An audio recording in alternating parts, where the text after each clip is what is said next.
다 같이 한 마음으로 스가랴서 8장 1절 말씀 같이 합독해 보도록 하겠습니다. 만군의 여호와의 말씀이 임하여 이르시되 아멘. 사랑하는 여러분, 스가랴 선지자에게 하나님은 말씀하십니다.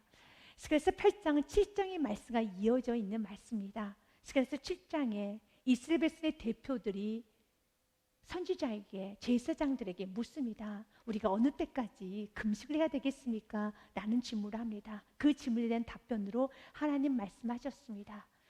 그들은 5월이면 또한 7월달이 되면 한 달씩 금식을 했었습니다.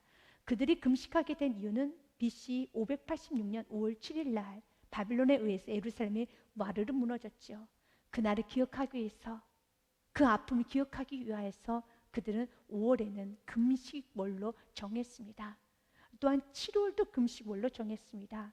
7월 금식은 유대 총독이었던 그달랴가 암살을 당합니다. 그래서 그들은 또 아픔을 가지고 그날의 그 수치와 그날의 그 아픔을 기억하기 위해서 7월에도 금식을 하였습니다. 그런데 이제 그들은 바벨론 포로에서 귀환하였고 성전 재건이 눈앞에 이제 다 다가왔습니다. 어느 때까지 해야 되겠습니까? 이제 그만해도 될 것 같은데요. 우린 바벨론 포로에서 귀환도 했고 그리고 성전도 다 건축이 되어 가는데 어느 때까지 금식을 해야 되겠습니까? 라고 묻자 하나님은 그들에게 이렇게 말합니다. 너희들이 금식한 것이 나를 위한 금식이냐? 하나님을 위한 금식이냐? 아니지 않느냐?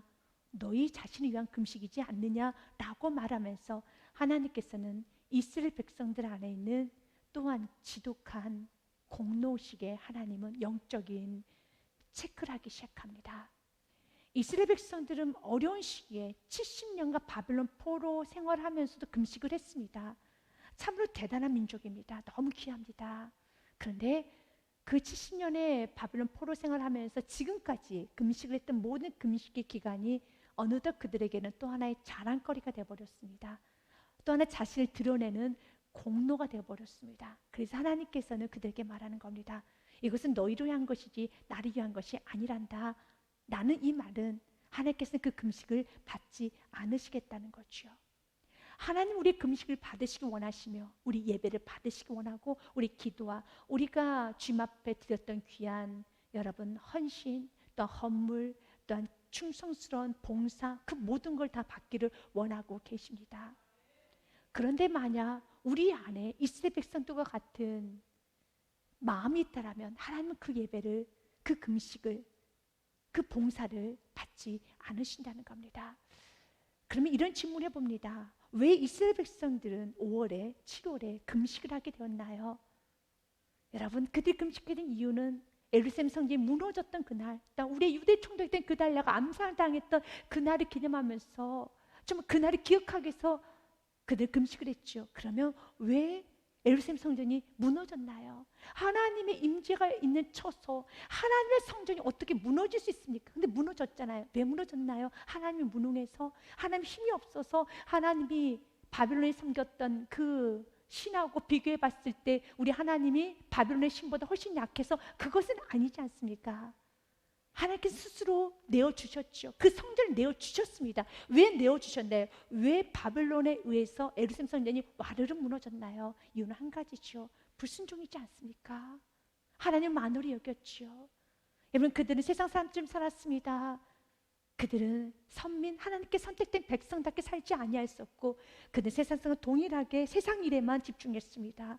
그러나 하나님 먼저 섬기지 않았습니다. 하나님께 예배는 했지만 예배 처소를 떠나고 난 후에는 자기 마음대로 살았습니다. 하나님 앞에 예배드리는 시간, 더 나아가서 하나님 앞에 소와 양과 그 모든 걸 드리는 것조차도 아까워하면서 겉으로는 주님께 드리는 거 하지만 흠 있는 거, 그리고 또한 여러분 정말 흠집난 것을 드렸고 사람들에게 보이기만 좋아했던 이스라엘 백성들, 그들의 모습이었었죠. 그래서 하나님께서는 그들에게 바벨론 포로 다 끌려가게 하면서 그 성전은 하나님 임재가 있을 수 없는 성전, 하나님께서 받으신 성전, 하나님께서 받으시는 성도는 하나님을 섬기고 그 하나님 섬기는 것이 우리 입술로만 섬기는 것이 아니라 정말 우리의 마음을 다해 섬기기 원합니다. 우리가 세상 것을 먼저 섬기는 것이 아니라, 세상을 먼저 선택하는 것이 아니라 성전 밖으로 나가는 순간서부터 자기가 주인이 되어서 자신의 마음대로 제안하고 자신의 마음대로 결정하고 자신의 마음대로 살아가는 것이 아니라 철저한 주권 앞에서 움직여 살기를 하나님 원하고 있었습니다. 그러나 이스라엘 백성들은 하나님 향해서 주라고 고백했지만 당신은 나의 하나님이십니다, 나의 주인이십니다 라고 말했지만 주인의 말을 전혀 듣지 아니하는 백성들이었었습니다. 그래서 금식 기간에는 바로 우리 예루살렘 성전이 이렇게 무너질 수밖에 없는 원인을 회개해야 되는 겁니다. 여러분들 회개를 해보면 아시지 않습니까? 회개를 하면 어떤 마음이 들던가요? 여러분 더 겸손해져요.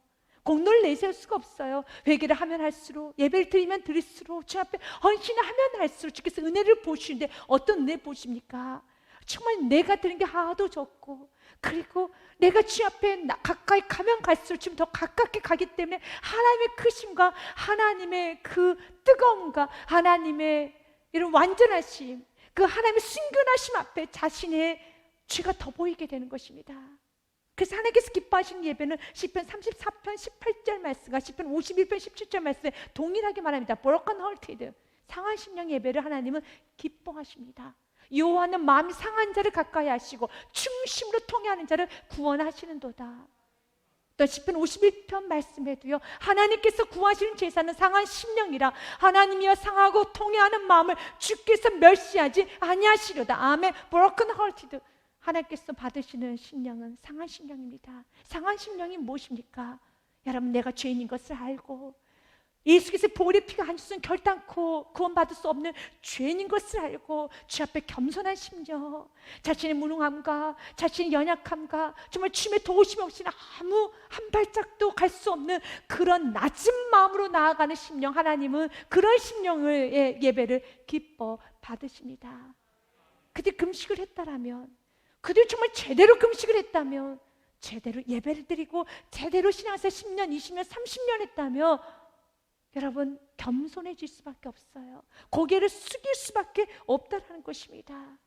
그래서 이사야서 58장 3절과 4절 말씀에 보면 잘못된 금식에 관해서 성경은 말합니다. 우리가 금식을 하되 어찌 주께 보이지 아니하시오며 우리가 마음을 괴롭게 하되 어찌 주께서 알아주지 아니하시니까. 이렇게 내가 곡기를 하면서 내가 이렇게 내 정욕까지 끊어가면서 내가 누구나 먹을 수 있는 그 먹는 기본적인 것조차도 내 끊어가면서 이렇게 애통하고 있는데, 이렇게 마음을 괴롭게 하며 내가 이렇게 몸을 뒤틀고 있는데 왜 주님은 어찌 주께서 알아주지 아니하시나이까? 왜 알아주지 않을까요? 보라, 너희가 금식한 날에 오락을 구하며 온갖 일을 시킨도다. 금식은 하지만 온갖 일을 시킨다는 게 무엇이? 온갖 자기 자랑과 대장 노릇, 그리고 교만한 마음으로 여전히 앞서고 있다는 거예요. 하나님은 우리가 금식할 때, 우리가 예배할 때 온갖 일을 시키는 대장이 되는 것이 아니라, 주인 노릇을 하는 것이 아니라, 우리가 예배를 드리면 드릴수록 우리 주인의 자리에서 내려와서 섬기는 사람이 되는 겁니다. 너는 어찌하여 금식을 하는데도, 예배를 드리는데도 여전히 그렇게 큰 소리가 나고 온갖 일을 시키는구나. 그래서 우리 모든 세계만 교우님들 예배를 드리고 나면은 여러분 집에 가서 여러분이 청소를 하셔야 돼요. 여러분 은혜 충만히 받고 집에 들어가면, 여러분 예배 드리지 않는 우리 가족 식구들 오면 화를 내고 좀 짜증스러움 내는 것이 아니라, 금식하고 나면은요, 기도원 갔다가 내려오면은요, 나 기도원 갔다 왔어, 나 3일 금식을 했어, 나 죽서 보세요. 누워있는 게 아니에요. 시키는 게 아닙니다. 죽서 달라고 하는 것이 아니라, 금식하셨으니까, 예배 드리셨으니까, 온갖 일을 시키는 것이 아니라 내가 일을 해야 되는 거예요. 그래서 교회는 예배가 제대로 드려지면 교회 큰 소리 나는 성도가 없어야 되는 겁니다. 시키려고 하는 성도, 높은 자리에 올라가려고 하는 성도가 없어야 되는 겁니다. 그래서 4절 말씀에도요, 보라, 너희가 금식하면서 논쟁하며 다투며 악한 주먹으로 치는도다. 너희가 오늘 금식하는 것은 너희 목소리를 상달하게 하려는 것이 아니라, 하나님은 이 모습을 보면서 어떻게 금식까지 하는데도 논쟁하고 다투고 주먹으로 치림이 어디 있을까? 하나님은 우리가 금식을 하게 하는 이유는, 우리 예배를 드리게 하는 이유는, 우리 주님께서 우리에게 봉사를 하고 헌신을 하면서 주 앞에 끊임없이 우리를 낮추는 이유는 우리 안에는 강함이 사라져야 돼요. 일을 시키고자 하는 내가 주인 노릇, 내가 또한 대장 노릇, 또한 내가 다투고 주먹으로 치고 너희의 목소리를 상달하고 내 주장을 하는 그런 큰 소리를 주님께서는 낮추기를 원하고 있습니다. 큰 소리 나는 것이 사라져야 되는 것입니다. 이것이 하나님 기뻐하시는 금식이에요. 그런데 여전히 그들은 70년간 금식을 했는데, 지금까지 금식을 했는데도 큰 소리가 납니다. 그들은 논쟁을 합니다. 그들은 자기 공로를 내세우고 있습니다. 그래서 하나님은 두 번째로 말씀하셨지요. 내가 너희들 금식을 받지 않았다라고 말씀하셨고, 두 번째로 이렇게 말합니다. 그래서 7장 말씀에 주님이 대답합니다. 11절부터 12절 말씀에 보면 성경은 말합니다. 그들이 듣기 싫어하여 등을 돌리며 듣지 아니하려 귀를 막으며 조상들의 죄, 다시 말해서 왜 예루살렘 성전이 무너지게 되었습니까? 바로 11절과 12절 내 죄를 지어서 너의 조상들이, 아니 바로 너가 이 죄를 지었기 때문에 예루살렘 성전이 무너지지 아니했느냐라고 하면서 성전이 무너지게 된 원인에 대해서 지금 말씀하신 것입니다. 그럼 이 부분을 놓고 깊이 회개를 했다면 이 모습은 오늘 우리는 사라져야 되는 겁니다. 70년간 지금까지 금식을 했다면, 지금까지 예배를 드렸다면 이 모습만큼은 사라져야 되는 겁니다. 그리고 8장에 바로 이 모습은 사라지고 이제는 순종으로 나아갈 때 내가 그 성전에 임하게 될 것이고 나는 나를 축복할 것이다. 스가랴서 8장의 말씀은 축복의 말씀이에요. 근데 축복은 7장의 11절과 12절의 말씀 회개하지 않으면 스가랴서 8장을 넘어갈 수가 없습니다. 축복 주시는 분은 하나님이시기 때문에 하나님은 당신의 방법대로 축복하시고요, 성전은 화려하다고 하나님 모실 수 있는 공간이 아닙니다. 크다고 하나님 모실 수 있는 것이 아닙니다. 하나님의 스스로 임재하셔야지만 그것을 임재할 수 있는 것입니다. 그래서 하나님은 당신의 원칙이 있습니다. 그 성전에 대해서 성경 이런 말씀했죠. 내가 원하는 성전, 내가 임재하는 처소는 진리가 있는 처소야 라는 말씀을 하는 것입니다. 11절과 12절 말씀에 보면 이 부분을 회개해야지만 하나님은 스가랴서 8장에 축복을 줄 수 있다는 것입니다. 그들이 듣기를 싫어하여 등을 돌리며 듣지 아니하려고 귀를 막으며 그 마음을 금관석 같게 하여 율법과 만군의 여호와가 그의 영으로 옛 선지자들 통하여 전한 말을 듣지 아니하므로 큰 진노가 만군의 여호와께로부터 나왔도다. 예루살렘 성전 누가 무너뜨렸다는 말입니까? 여호와께서 무너뜨렸다는 겁니다. 누가 진노하셨다는 것입니까? 오늘 성경 말합니다. 큰 진노가, 바로 예루살렘 성전이 무너지는 큰 진노가, 너희들 바벨론 포로로 끌려가는 그 큰 진노가 만군의 여호와께로부터 나왔다라는 것입니다. 그분께서 하셨다라는 거예요. 그러면 이 부분을 해결하지 않고서는 하나님은 우리에게 축복을 주실 수가 없습니다. 하나님 우리에게 축복 주시기 원하십니다. 그래서 신명기 8장 말씀에 지금 우리에게 말합니다. 먼저는요, 스가랴서 8장 1절 말씀에 말합니다. 만군의 여호와의 말씀이 임하여 이르시되, 2절 말씀에요, 만군의 여호와가 이같이 말하노라. 내가 시온을 위하여 크게 질투하며 그를 위하여 크게 분노함으로 질투하노라 라고 말합니다. 이 질투란 단어는, 성경에서 나온 질투는 긍정적인 굉장한 사랑의 표현 중 하나입니다.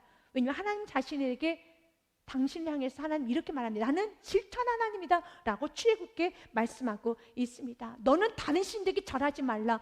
여호와는 질투라 이름하는 질투의 하나님이라. 인간이 하는 질투하고 하나님 하신 질투하고는 다릅니다.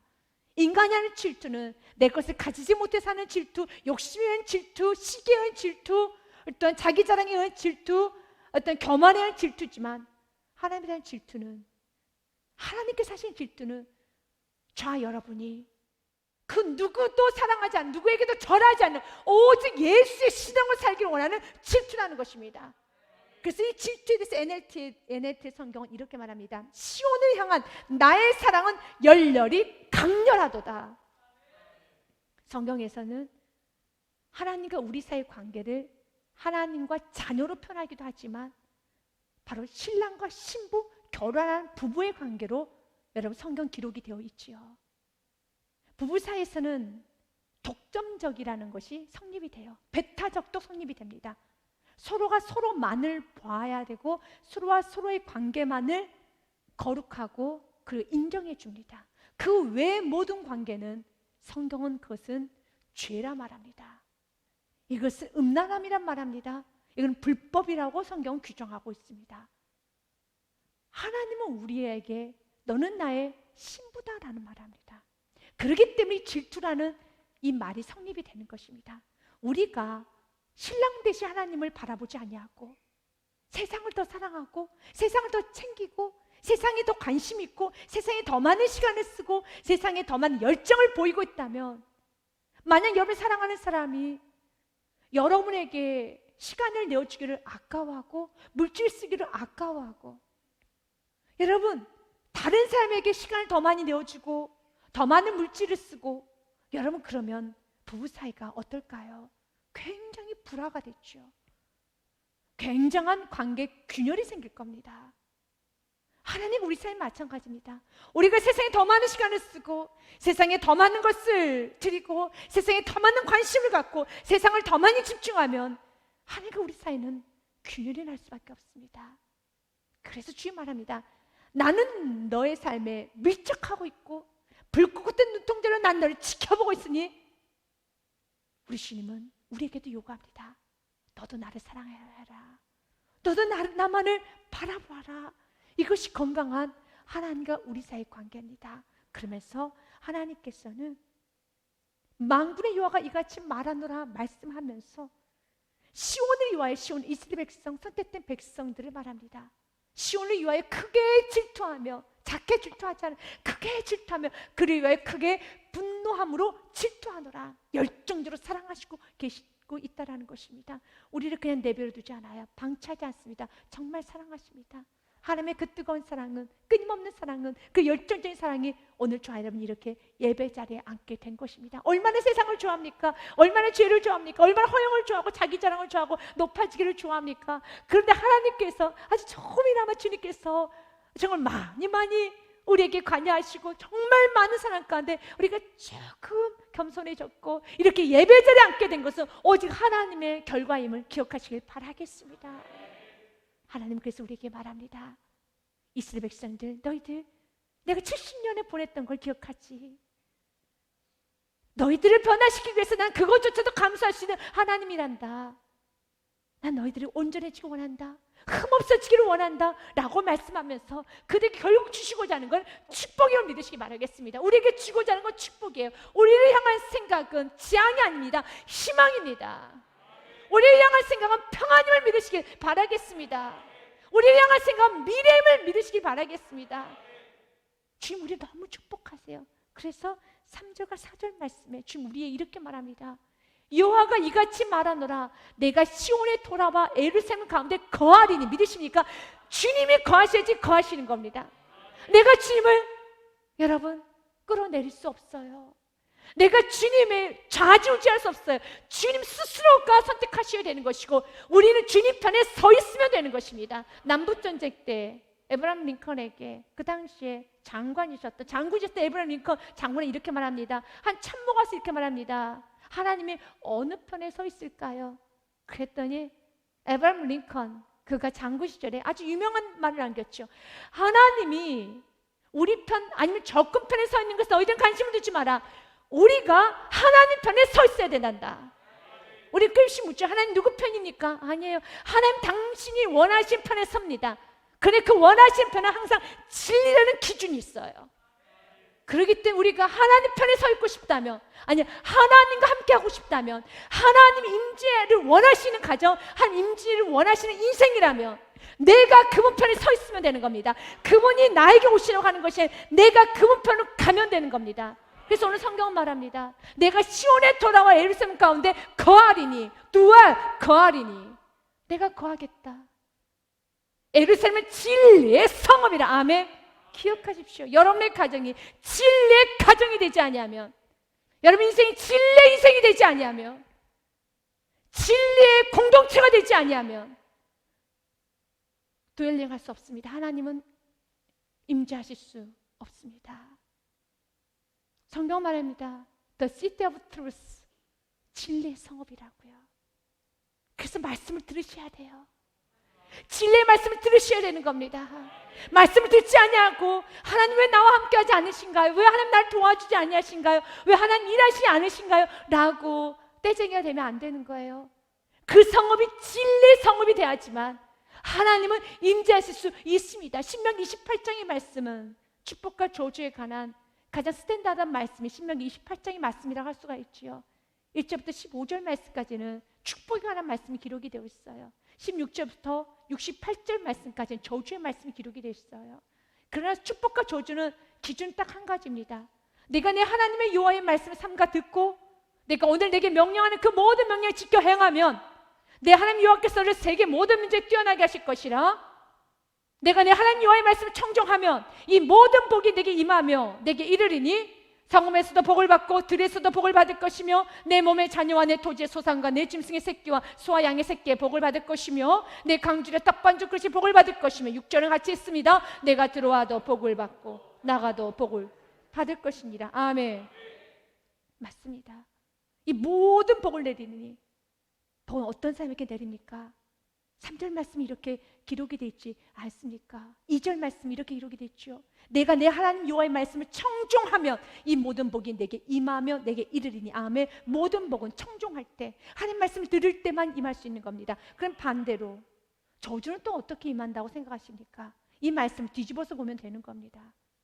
내가 만일 내 하나님 여호와의 말씀을 순종하지 아니하며 내가 오늘 내게 명령하는 그의 모든 명령과 규례를 지켜행하지 아니하면 이 모든 저주가 내게 임하며 내게 이를 것이니 내가 성읍에서도 저주를 받으며 들에서도 저주를 받을 것이요 또 내 광주의 떡반죽 그릇이 저주를 받을 것이요 내 몸의 소생과 내 토지의 소생과 내 소와 양의 새끼가 저주를 받을 것이며 19절 말씀 같이 읽습니다. 시작. 내가 들어와도 저주를 받고 나가도 저주를 받으리라.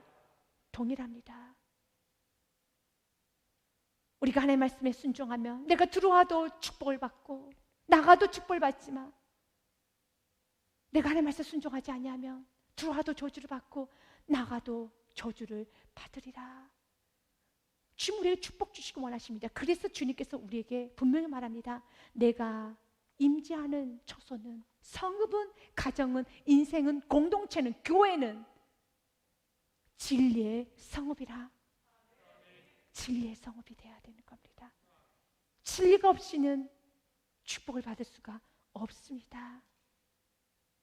어떤 축복을 받게 되는가요? 성경은 4절 말씀에 기록됩니다. 만군의 여호와가 이같이 말하노라. 예루살렘의 길거리에 늙은 남자들과 늙은 여자들이 다시 앉을 것이라. 다 나이가 많으므로 저마다 손에 지팡이를 잡을 것이요. 여러분 4절의 말씀은 축복의 말씀이에요. 여러분 우리가 지금 우리 사회에서 하는 고령화, 맞아 이게 고령화 현상입니다. 그리고 이 고령화가 여러분 성경에서 그것을 다른 표현을 쓰고 있지 않어요? 장수의 축복이에요. 늙은 여자, 늙은 남자들이 다시 앉을 것이 너무 많다는 거예요. 오래오래 산다는 거죠. 다 나이가 많으므로 저마다 손에 지팡이를 잡을 것이요. 지팡이를 잡다 오래오래 장수한다는 겁니다. 근데 고령화 사회가 되는 것이 만약 신생아도 많아지고 고령화가 된다면 그건 너무 좋은 것이죠. 그래서 5절 말씀에 고령화가 되는 거 아니야. 아기도 많이 낳아. 새 생명도 많이 태어난단다. 하나님 이렇게 축복하세요. 다음 세대 축복해 주시고 장수의 축복도 주시고 유아래 대대에서도 축복을 받는다는 것입니다. 하나님은 여러분에게도 장수의 축복을 주시고 또 여러분의 자녀들의 대대에서도 또 신생아들도 나오는 다음 세대 축복도 주시고요. 이게 하나님의 축복이에요. 그 성읍거리에 소년과 소녀들이 가득하여 거기에서 뛰놀더라. 여러분 이 축복 받고 싶습니까? 여러분의 가정이 진리의 가정이 되셔야 하겠습니다. 이사야서 65장 말씀 19절과 20절 말씀에도 동일한 말씀 좀 기록이 되어 있습니다. 내가 예루살렘을 즐거워하면 나의 백성을 기뻐하리니 우는 소리와 부르짖는 소리가 그 가운데서 다시 들리지 아니할 것이며. 아멘. 거기는 날수가 많지 못해 죽는 어린아이와 수완이 차지 못한 노인이 다시는 없을 것이라. 일찍 단명한 사람이 없을 것이라. 곧 100세 죽는 자를 젊은이라고 하겠고 100세가 못 되어 죽는 자는 저주받은 자이러라. 지금 100세 정도 살면은 어휴 장수네 복 받았네 라고 하지만 100세 너 못돼서 죽으면 아유 저주받은 거야. 다 100세 죽은 자는 젊어 죽었네 라고 말할 정도로 하나님은 장수의 축복, 하나님 이 축복을 주시고 합니다. 하나님 우리의 예배를 영원히 기억하기 원하십니다. 우리의 헌신을 영원히 기억하기 원합니다. 우리의 섬김을 영원히 기억하기 원합니다. 하나님 앞에 사시길 바라겠습니다. 그래서 우리 주님은 오늘 우리에게 말합니다. 날마다 우리의 삶 가운데 이 장수의 축복과 이 모든 축복을 받기 위해서는 진리 성업이 있어야 되는 것처럼 진리는 말씀이죠. 그 말씀이 비춰지는 이유는 한 가지입니다. 우리가 말씀을 비춰주게 되면 위로도 받고 그 힘도 얻지만 말씀을 통해서 우리 가장 먼저 깨우쳐지는 것은 바로 자신의 죄를 깨닫게 되는 거죠. 이건 굉장히 큰 축복이에요. 그래서 요한복음 3장 16절 말씀에 보면 예수 이 땅에 오신 목적에서 이렇게 말합니다. 하나님이 세상을 이처럼 사랑하사 독생자를 주셨으니 이는 그를 믿는 자마다 멸망하지 않고 영생을 얻게 하려 하십니다. 아멘. 예수 이 땅에 오신 이유는 구원하시기 위한 거예요. 그런데 그 구원의 은총을 받지 못한 부류가 있어요. 17절과 18절 말씀에 하나님 그 아들 세상에 보내신 것은 세상을 심판을 하심이 아닙니다. 그로 말미암아 예수 그리스도로 말미암아 세상이 구원을 받게 하려 하심이니라. 아멘. 구원받게 하기 위하여서, 심판하기 위한 것이 아닙니다. 구원받게 하기 위해서 오셨습니다. 그런데 만약 그가 심판을 받았다면 이유는 한 가지예요. 같이 읽습니다. 그를 믿는 자는 심판을 받지 아니하는 것이요 믿지 아니하는 자는 하나님의 독생자의 이름을 믿지 아니하므로 벌써 심판을 받은 것이니라. 아멘. 믿으면 심판받지 않습니다. 믿지 아니하면 심판받습니다. 아니 벌써 심판을 받은 것입니다. 진리의 성급, 우리가 그 진리라는 거 하나님의 기준입니다. 그런데 우리가 그 하나님의 기준에 비춰볼 때 우리가 너무 못 살았어요. 그래서 주님은 오늘 또 말하는 겁니다.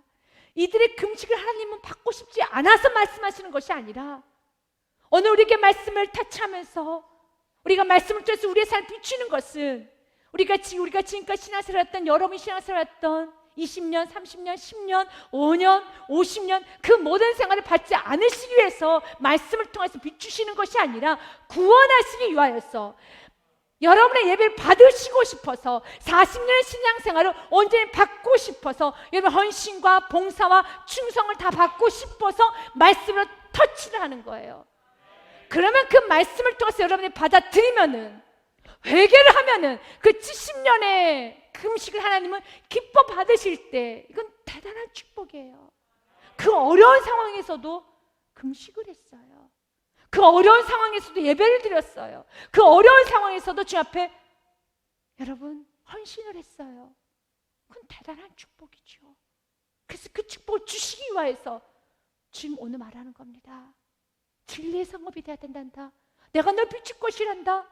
그 비침에 우리가 엎드려서 회개만 한다면, 그 비침에 우리가 엎드려서 예수 이름만 부를 수 있다면 우리의 모든 삶은 흠없고 점도 없는 주님께 받으시는 우리 인생이 되는 것입니다.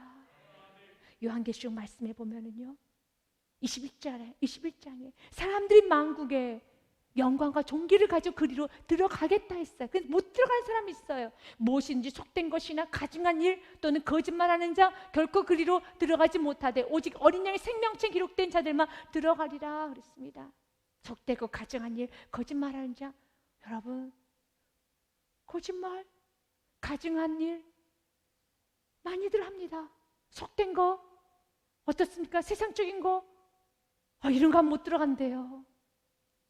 그래서 우리에게 오늘도 필요한 건 예수 그리스도의 보혈의 피임을 기억하시기 바라겠습니다. 시편 15편 말씀도 1절과 5절 말씀에 보면 성경 우리에게 질문을 하고 답을 제시해 줍니다. 여호와여 주의 장막에 머무를 자가 누구오며 주의 성산에 사는 자가 누구입니까? 여러분 궁금하시죠?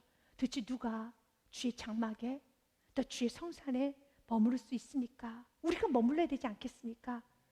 2절부터 5절에 그 답을 주세요. 첫 번째, 정직하게 행하며 공의를 실천하며 그의 마음에 진실을 말하며 자신 있습니까? 그래서 오늘 말씀을 들으셔야 돼.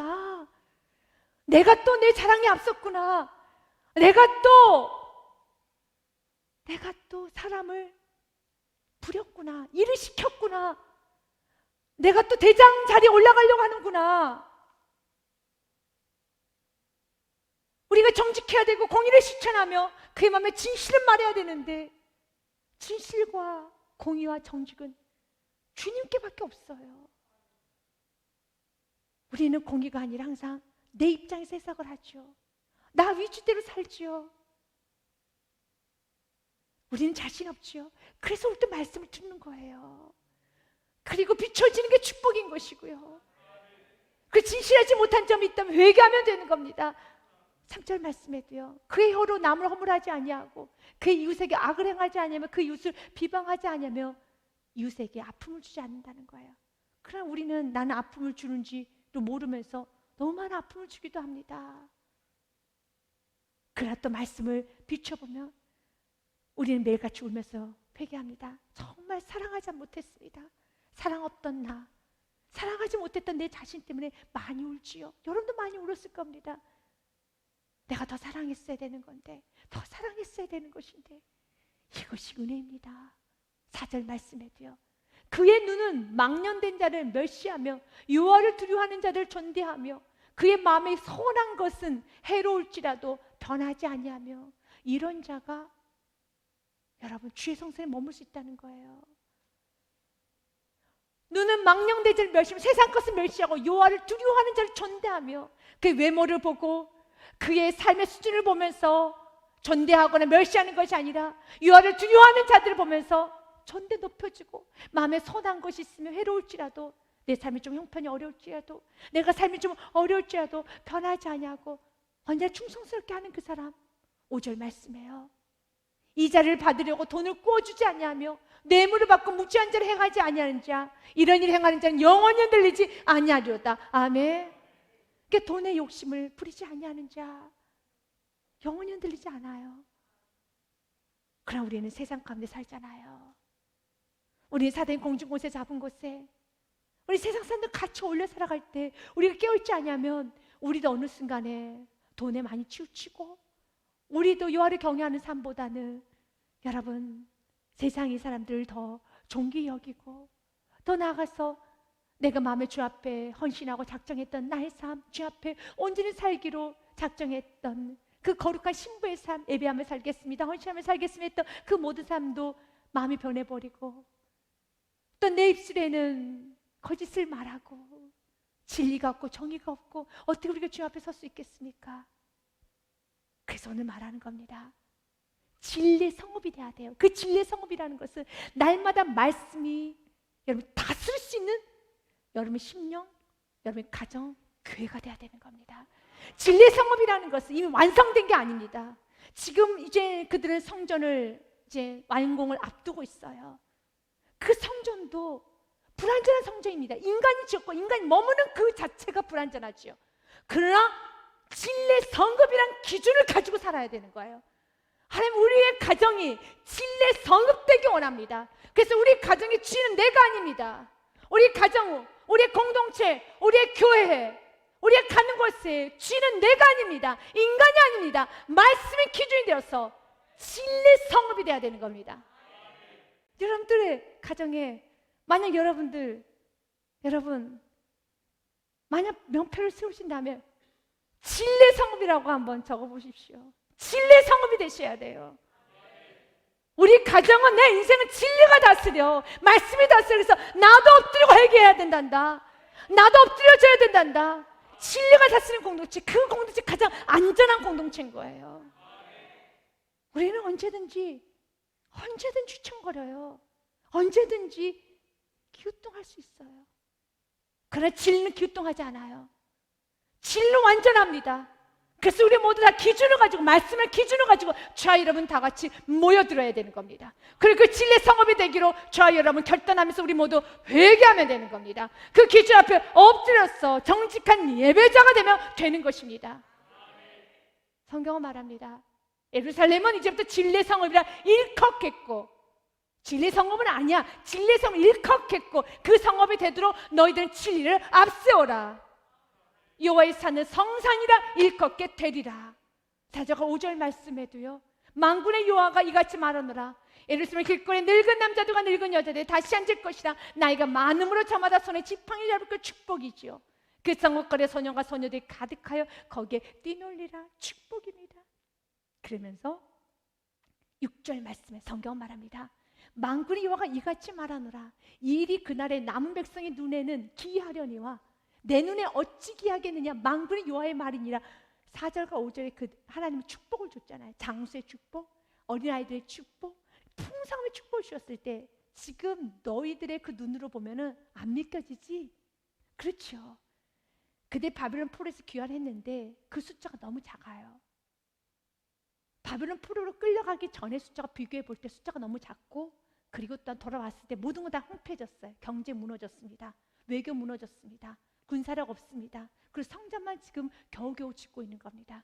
그런데 그것에서 장세 축복과 다음 세대 축복과 풍성함과 여유가 있다라고 하나님 말씀하셨을 때 그때 믿겨지지가 않은 거예요. 그래서 하나님 말하는 겁니다. 이 일이 그날에 남은 백성의 눈에는 기이하려냐. 그러나 하나님은 어찌 기이하겠느냐. 믿으십니까?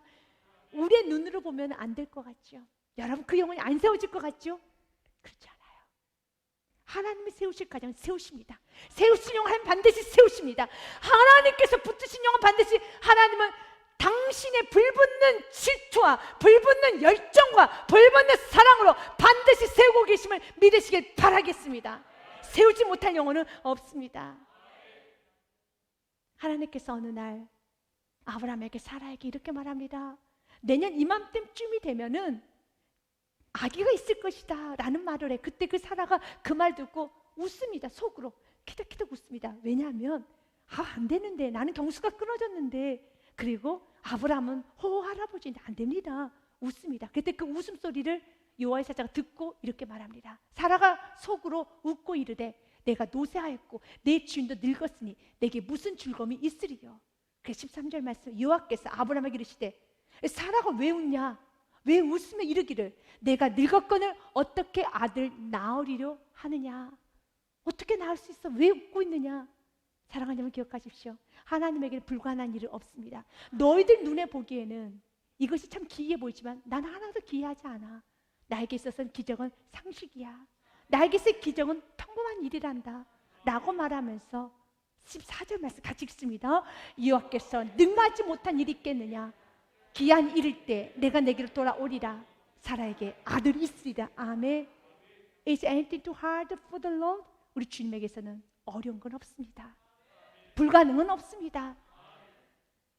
내년 이맘때 내가 내게 돌아오리니 사라에게 아들이 있으리라.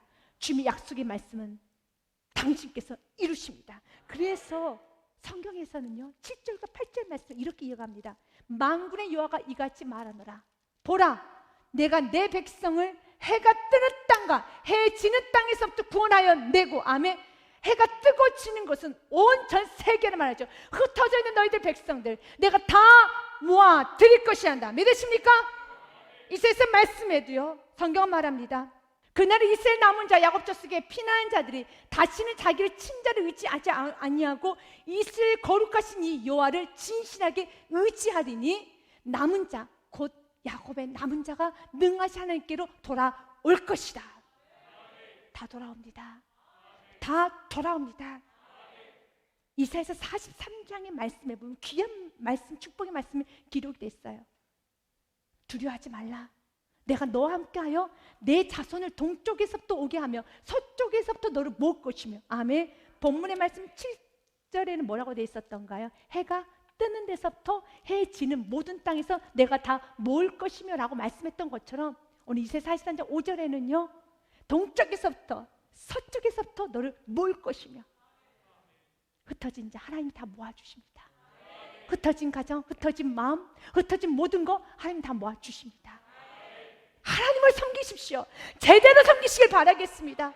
6절과 7절 말씀해줘요. 내가 북쪽에 이르기를 내놓으라. 남쪽에 이르기를 가두어두지 말라. 내 아들들을 먼 곳에서 이끌며 내 딸들 땅끝에서 오게 하며. 아멘.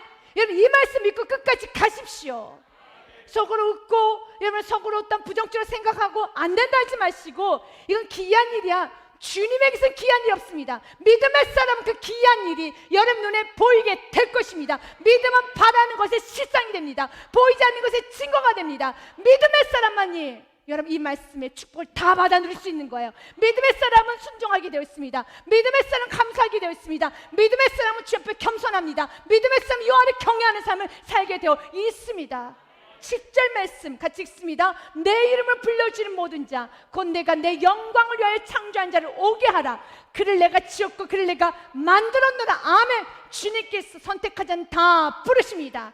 해 뜨는 데서부터 해 지는 데까지 온 세계에 다 퍼져 있다 할지라도 주님은 다 모십니다. 축복하여 주십니다. 그러면 우리가 해야 되는 건 무엇일까? 시편 133편 말씀에 해 뜨는 데서부터 해 지는 데까지 우리는 뭐 해야 되겠습니까? 찬양합시다.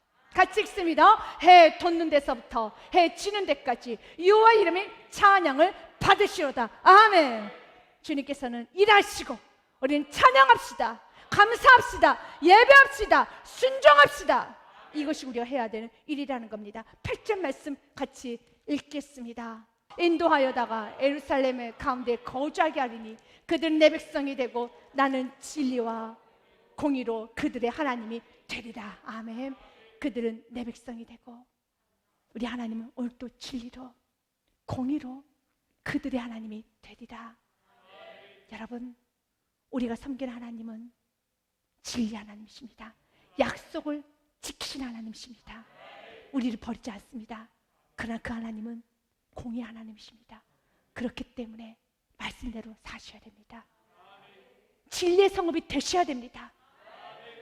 여러분 진리의 말씀 앞에 겸손해져야 되는 것입니다. 언제나 우리가 그 하나님을 믿고 나아갈 때 하나님 이 모든 축복을 여러분에게 허락하여 주십니다. 그리고 우리는 이 말씀 이루어짐을 여러분의 삶을 통해서 후손들을 통해서 보여줘야 되겠습니다. 그리고 이 모든 일을 행하신 그분 앞에 감사의 영광 올려드려야 되겠습니다. 날마다 언제나 하나님을 높이고 겸손한 예배자, 정직한 예배자, 진리의 심령, 진리의 가정, 진리의 공동체의 삶을 살아가기로 결단하는 모든 하나님의 사람들이 되시길 주님의 이름 축복드립니다.